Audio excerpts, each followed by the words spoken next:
Bíblia na mão de pessoas com o intuito de fazer o mal um prato cheio, né? Não, com certeza. O que acontece?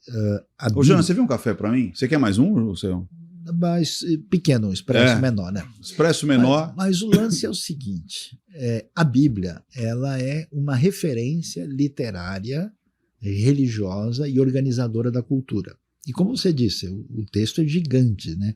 São 1189 capítulos, tem texto de tudo quanto é jeito. Na verdade, há uma diversidade de literatura. Então, o primeiro problema de lidar com a Bíblia é lidar diante de uma situação de plena ignorância. É comparado a uma pessoa que não entende nada de farmacêutica nem de medicina e que foi solto numa farmácia. Você fala, agora você pega o remédio que você quiser. Nossa, esse xarope é docinho. Então, peraí, Sayão, agora, nossa, vocês estão dando umas ideias aqui.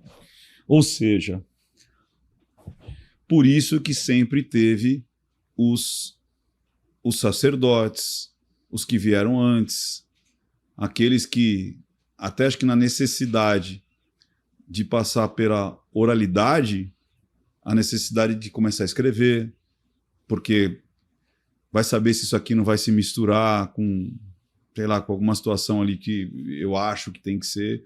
E os que vêm depois, a gente então deve buscar o entendimento de quem já estudou mais tempo do que a gente. Com certeza. Porque senão, como você falou, eu entrar na farmácia, tá tudo aqui, tudo salva. Realmente, tudo salva. Só que se você tomar em ordens erradas ou quantidades erradas... Você morre. Você morre. Não, e tem muita loucura. Imagina, o cara lê um texto na Bíblia, se a tua mão faz pecar, corta. E o cara falou, Deus mandou cortar, eu vou cortar a mão. Seu olho faz pecar, arranca. Mas a gente sabe que não é literal. Por quê? Porque os discípulos no dia seguinte estão com o olho e com a mão lá.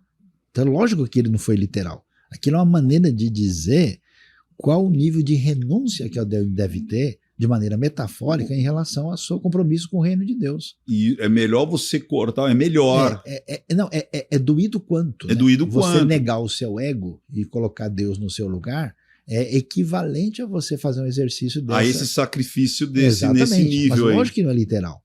Então, nesse sentido, o primeiro problema é a ignorância. O segundo, talvez seja até mais grave, é a descoberta do poder de influência que o sagrado e a fé têm na vida das pessoas. Aí esse texto pode virar uma arma manipulativa. Não, demais. Quando as pessoas, por exemplo, têm outros objetivos e dizendo, olha, se eu falar isso, se eu usar dessa maneira, eu posso entrar numa pragmática de conduzir as pessoas. E nesse sentido existe o que eu acho que é uma enfermidade da fé, que é uma espiritualidade do medo, uma espiritualidade controladora das pessoas, uma espiritualidade que eu digo que ela é inclusive doentia. E muita gente vive numa situação onde elas se tornam reféns de uma leitura inadequada que tem finalidades de outro tipo. Por isso que uma espiritualidade sadia deve libertar a gente, primeiro, na direção de dizer, peraí, todo mundo pode ler. Todo mundo pode entender. Existem respostas que fazem sentido e respostas que não fazem sentido.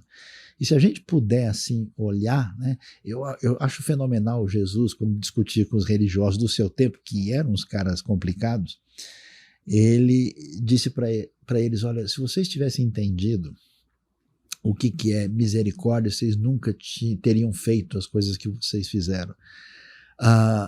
Então, assim, você tem a lei de Deus, que tem 613 ordenanças e diretrizes na lei de Moisés. Aí a gente que vê são isso, que os judeus têm que seguir. Eles têm que seguir os 613. Que são as referências para eles. Os não-judeus são o quê? 6, não é 8? Como é que é? Não, mas aí é uma outra coisa. 613 são o total de mandamentos que tem na lei, na Torá. Só que muitos deles são litúrgicos, não pode fazer porque o templo não está aí. Tá? Aí a pergunta, qual que é o resumo dessa ética bíblica? São os 10 mandamentos. Tá, o resumo dos 613, porque alguns são litúrgicos, seria os 10. Os 10. E aí Jesus diz o quê? Que todos os mandamentos estão pendurados, ou estão dependendo, ou estão girando em torno de 2. Amar a Deus sobre tudo e ao próximo como a si mesmo. Ou seja, qual a finalidade da lei? Em última instância, a lei verdadeiramente entendida e aplicada é a maneira de amar a Deus ou amar o próximo. Se você não entender qual que é a intenção, ou como diz o hebraico, kavaná, por trás disso, você não está entendendo o que você está fazendo. Você acaba de assistir a um corte. Para você acessar o conteúdo na íntegra, o link está nas descrições. E para você não perder nenhum bate-papo, inscreva-se agora no canal.